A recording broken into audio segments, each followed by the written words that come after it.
Hey everyone, welcome to Medhan series. This is the episode number 7.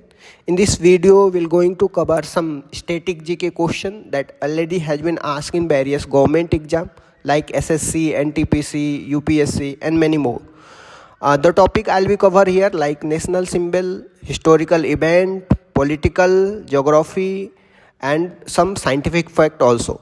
So for quick revision and building the concept clarity, subscribe now and stay tuned for the next episode. So let's get started without any further delay. So question number पहले से start करते हैं.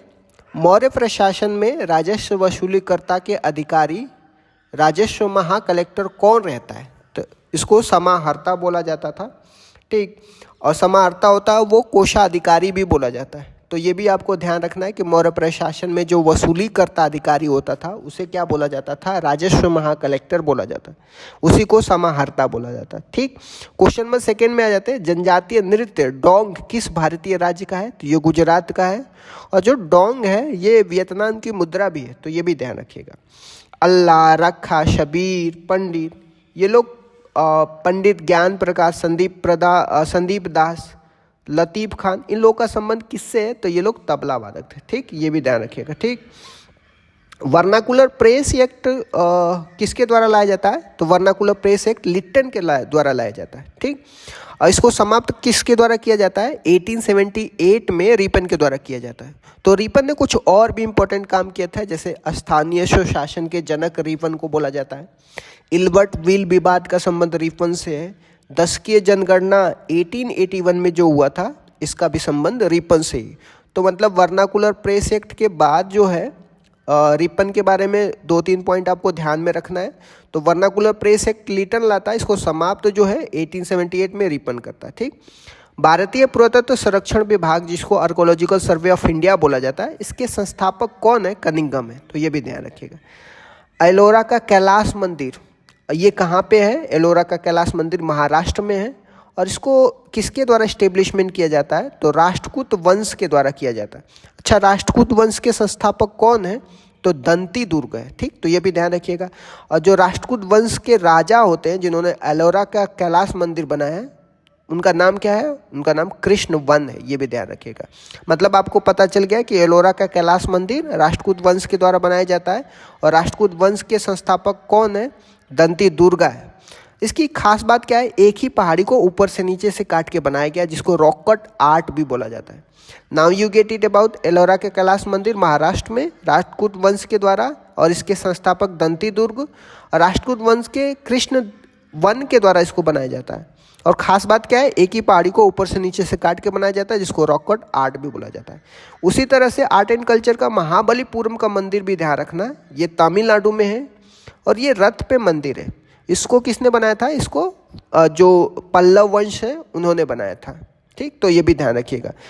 इसी को सप्त pagoda के नाम से भी जाना जाता है, जिसमें सबसे बड़ा जो आपको युधिष्ठिर का देखने को मिलेगा और सबसे छोटा द्रौपदी का मंदिर देखने को मिलेगा. ठीक, सतरिया जो डांस है नेक्स्ट जो है सबसे नवीनतम, मतलब आपको 2-3 पॉइंट तो ध्यान में रखना है. एक तो एलोरा का कैलाश मंदिर, दूसरा महाबलीपुरम का तमिलनाडु में पल्लव वंश के द्वारा बनाया जाता है.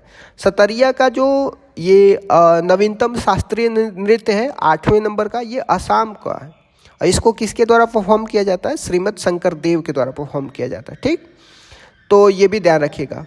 अच्छा, नेक्स्ट पॉइंट जो है आपका जो पॉलिटी से इंपॉर्टेंट क्वेश्चन पूछा जाता है कि वोट डालने की जो एज है आपको 21 साल से घटा करके 18 साल कर दिया जाता है. ये कौन से कॉन्स्टिट्यूशनल अमेंडमेंट के तहत किया जाता है? तो जो वोट डालने की एज है आपको 21 साल से घटा कर 18 साल कर दिया जाता है. 61st कॉन्स्टिट्यूशनल अमेंडमेंट में किया जाता है. कौन से अमेंडमेंट में? 61st कॉन्स्टिट्यूशनल अमेंडमेंट में किया जाता है. ठीक, तो जिसमें 18 साल से एज को बढ़ा करके मतलब 21 साल से घटा करके 18 साल कर दिया जाता है. 8 अप्रैल 1921 को क्या हुआ था? भगत सिंह बटुकदास ने क्या किया था? केंद्रीय विधानसभा में बम फेंका था. क्यों फेंका था? बहरों को सुनने के लिए फेंका था, क्योंकि ब्रिटिश गवर्नमेंट उस समय किसी की सुन नहीं रही थी. इस वजह से उनका ध्यान अपनी तरफ करने के लिए भगत सिंह और बटुकेश्वर दत्त ने क्या करी थी? 8 अप्रैल 1929 को केंद्रीय विधानसभा में बम फेंका था. तो ये भी पॉइंट आपको ध्यान में रखना है. ठीक, हनुक्का त्यौहार यहूदी धर्म के लोग मनाते हैं। यहूदी लोग कहाँ पे रहते हैं? इजराइल में है। तो इजराइल में अभी ईरान में वॉर भी चल रहा है, तो ये भी आपको ध्यान रखना है। तो हनुक्का त्यौहार यहूदी धर्म के लोग सेलिब्रेट करते हैं। ठीक। वीरनाट्यम नृत्य आंध्र प्रदेश का सबसे प्राचीन शैली का नृत्य है, ये भी ध्यान रखिएगा। भगवत बुद्ध से रिलेटेड बहुत बारी क्वेश्चन पूछा जाता है। तो इनका जो जन्म है, ज्ञान है और महापरिनिर्वाण है, इन तीनों को हम लोग वैशाख पूर्णिमा के रूप में सेलिब्रेट करते हैं। इसी को बुद्ध पूर्णिमा भी बोला जाता है। अब आपको पता चल गया कि जो जन्म है, ज्ञान है और महापरिनिर्वाण है बौद्ध धर्म का, तो इसको वैशाख पूर्णिमा के रूप में सेलिब्रेट करते हैं। ठीक। इसी को बुद्ध पूर्णिमा भी बोला जाता है। ठीक। महात्मा बुद्ध से रिलेटेड कुछ और भी चीज़ें देख लेते हैं। जैसे उनका जो जन्म होता है लुम्बिनी में होता है, और उन्होंने पहला जो उपदेश दिया था सारनाथ में दिया था, जिसको धर्म चक्र प्रवर्तन भी बोला जाता है, उसी को अभिधम्म चक्र भी बोला जाता है। ठीक। सबसे ज़्यादा उन्होंने कहाँ पे दिया था उपदेश? श्रावस्ती में दिया था। उनको जो मोक्ष प्राप्ति हुई थी, जिसको महापरिनिर्वाण बोलते हैं, कुशीनगर में। तो ये भी ध्यान रखिएगा।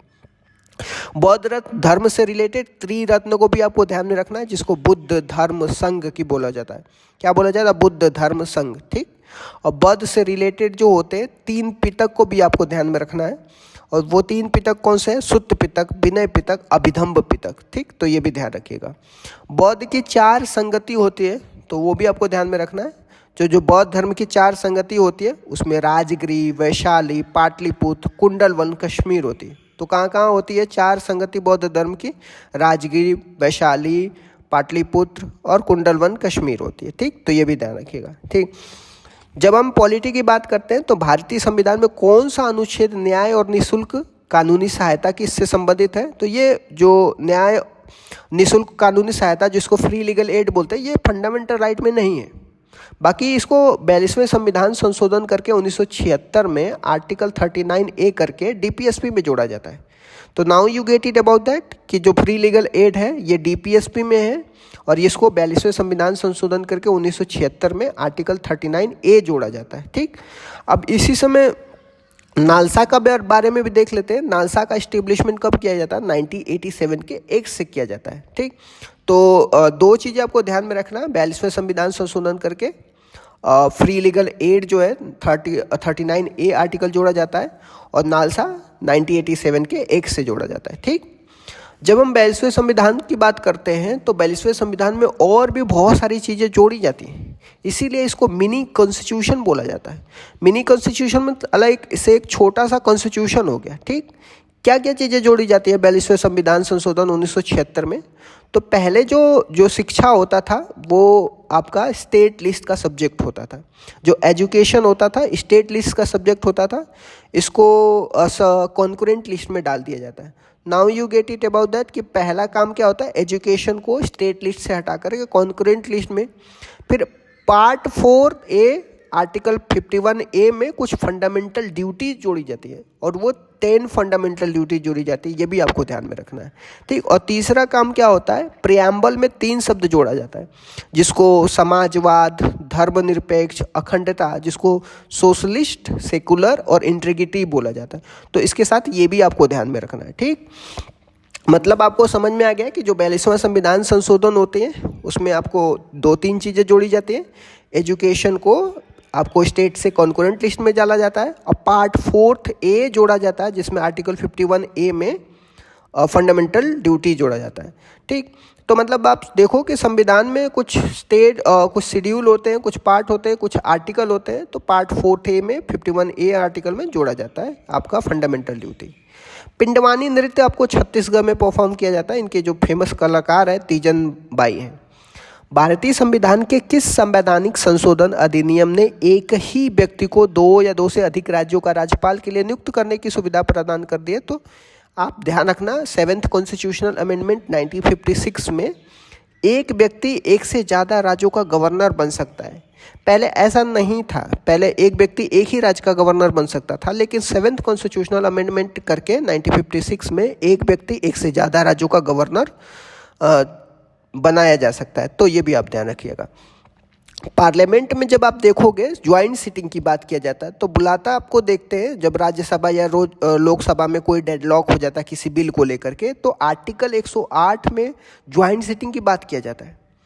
जो प्रेसिडेंट ज्वाइंट सीटिंग को बुलाता है, लेकिन इसको हेड कौन करता है? स्पीकर करता है।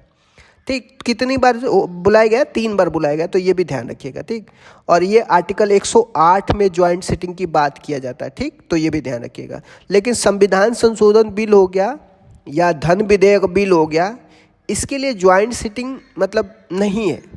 ठीक, तो इसमें क्या होती है, अगर कोई बिल पास नहीं होता है तो गवर्नमेंट क्या होगी? गिर सकती है। ठीक, तो संविधान संशोधन बिल और मनी बिल में ज्वाइंट सीटिंग की व्यवस्था नहीं की गई है, और आर्टिकल 108 में आपको ज्वाइंट सीटिंग की बात किया जाता है। प्रेसिडेंट बुलाते हैं और इसको हेड कौन करता है?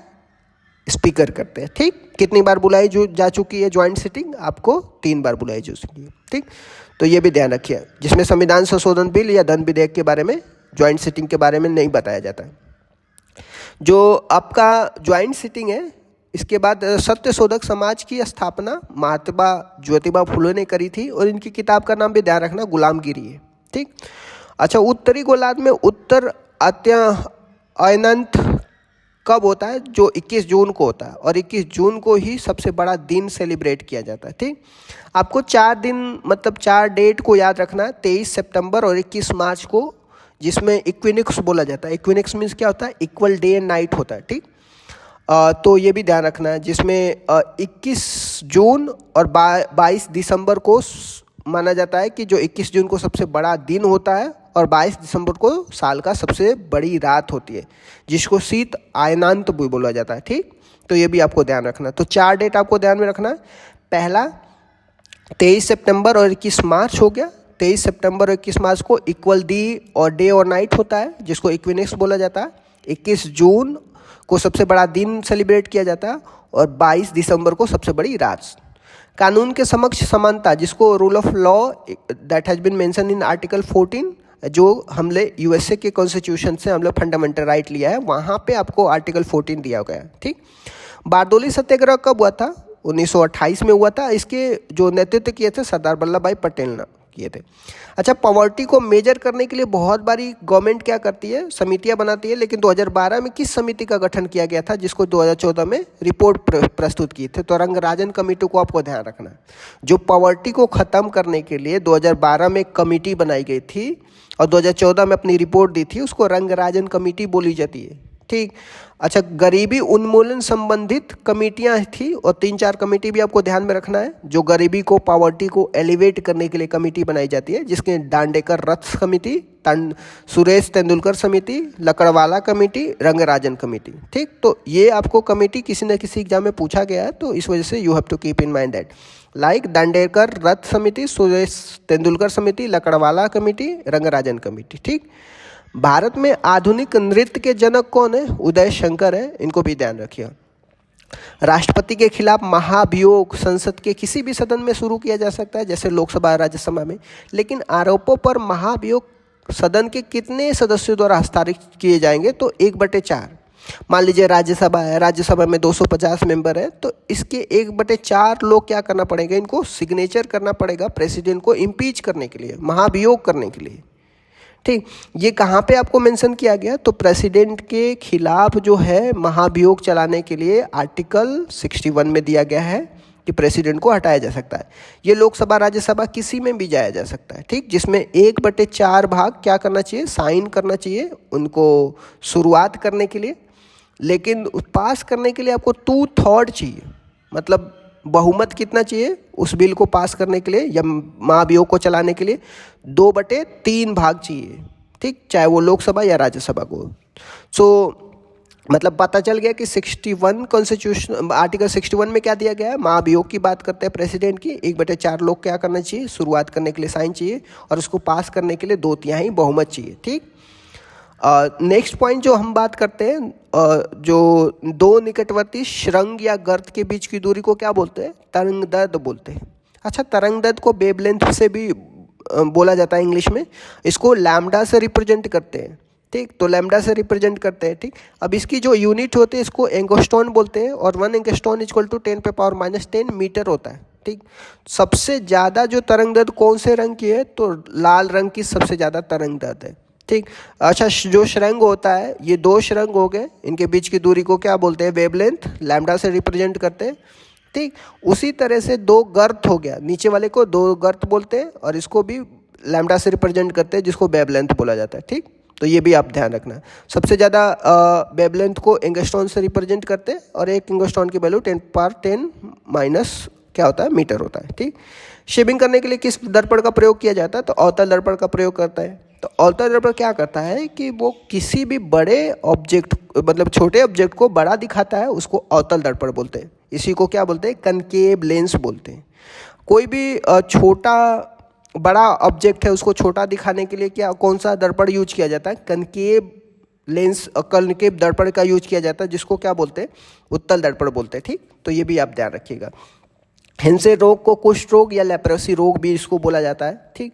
शून्य गैस, जिसको आदर्श गैस या अक्रिय गैस या नोबल गैस बोला जाता है, ये पीरियोडिक टेबल में जब आप देखोगे 18वें नंबर का जो वर्ग होगा, उसमें हीलियम, नियान, आर्गन, क्रेप्टॉन, जेनॉन, ये सारी क्या हैं, गैसेस हैं।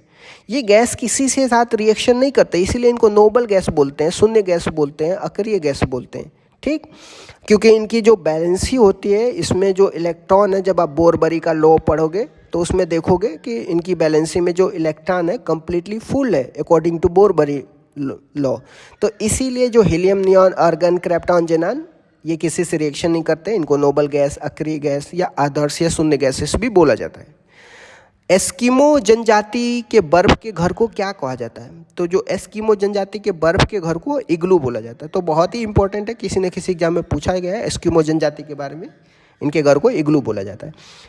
वानगोलू जो है झील, सबसे अधिक लवणता वाली झील है, ये टर्की में पाया जाता है। माना जाता है कि सबसे लवणता वाला झील कहाँ पे है, वानगेलू, ठीक। जादूगोड़ा की खान झारखंड में किसके लिए फेमस है, यूरेनियम निक्षेप के लिए फेमस है।